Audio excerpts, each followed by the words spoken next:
ఇది పుదీనా పూరి చేస్తున్నాను. ఇది పుదీనా, కొంచెం జీరగం వేస్తాము, జీరా, కొంచెం సాల్ట్, ఆల్రెడీ గ్రీన్ చిల్లీ కూడా ఉంది లోపల, గ్రీన్ చిల్లీ కూడా వేసాను.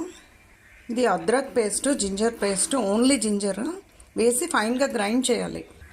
ఇలాగ ఫైన్గా పేస్ట్ చేస్తాం కదా, కొంచెం సాల్ట్ వేస్తాము. ఆల్రెడీ దాంట్లో సాల్ట్ ఉంది కాబట్టి మనం ఎక్కువ వేసే పని లేదు.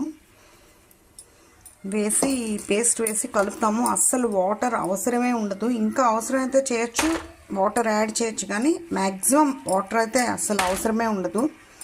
నేనైతే ఇక్కడ అసలు వాటర్ యాడ్ చేయట్లేదు. ఇంకా కాస్త ఈ పేస్ట్ కలుపుతాను. ఇలాగైంది ఫ్రెండ్స్. పుదీనా పేస్ట్తో చేసిన ఆటా వేసాను నేను. మైదా అయినా వేసుకోవచ్చు, నేనైతే ఇక్కడ ఆటాతోనే చేస్తున్నాను. మళ్ళీ కవర్ చేసి ఒక 1-2 అవర్స్ అలా వదిలేసి తర్వాత పూరీలు చేయడమే.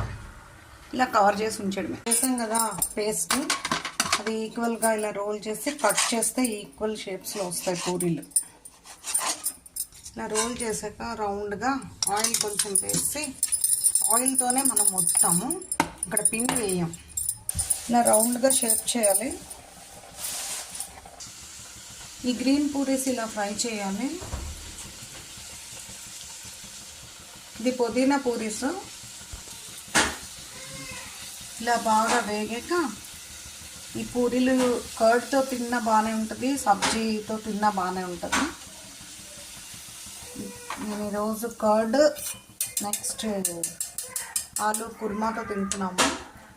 పుదీనా పూరీ ఫ్రెండ్స్ ఇలా వచ్చాయి. You also try it your home. Thank you for watching. Thank you.